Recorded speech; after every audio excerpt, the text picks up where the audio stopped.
नमस्कार मंडळी, सर्वांना शुभ सकाळ. पहिली सकाळ आणि पहिला दिवस आपला गोव्यातला. काय नजारा आहे यार, पीसफुल, जाम भारी.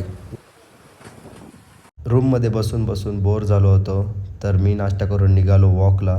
आणि या जागी येऊन मला जाम भारी वाटलं, बिकॉज इथं कोणाचीच किटकिट नाही, एकदम सायलेंट प्लेस आहे. आणि मला इकडचं लोकेशन जाम आवडला. आमच्या दुपारची जेवणाची सोय चालू आहे. ये देखो कैसे दोनों जन बागड़े फ्राई कर रहे हैं, एकदम कड़क.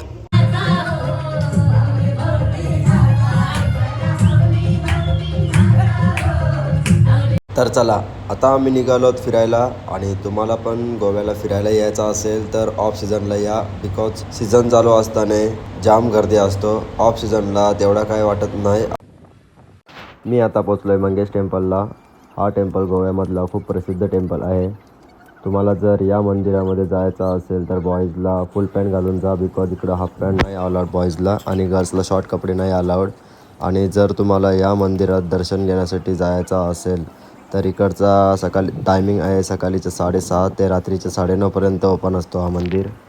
तर चला, मंगेश हे देवाचं दर्शन झालं पूर्ण आणि मी निघालो दुसऱ्या लोकेशनवर. तर मित्रांनो, मी आता पोचलो आहे शांतादुर्गा मंदिरात. आणि तुम्ही पहा इकडचे जे कोरीव काम आणि मंदिराच्या आतमधला लुक आहे ते किती भारी वाटतंय.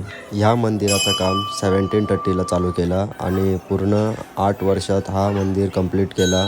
1738ला हा मंदिराचं काम पूर्ण झालं. आमच्यासोबत जे दादा फिरायला आला आहे त्याचा मित्र गोव्यामध्ये जॉबला आहे, तर त्याला भेटण्यासाठी मी आणि दादा आमच्या बसमधून उतरलो पणजीच्या बस स्टॉपवर. दादाच्या मित्राला भेटलो आम्ही आणि तो म्हणाला की चला मी तुम्हाला माझ्या बाईकवर सोडतो तुमच्या रूमजवळ. अँड फायनली मी आमच्या रूमवर पोचलो आहे. आणि तुम्हाला जर माझा मिनी ब्लॉग आवडला असेल तर व्हिडिओला लाईक, शेअर अँड कमेंट नक्की करा. आणि माझ्या चॅनलला सबस्क्राईब करायला विसरू नका. थँक्यू.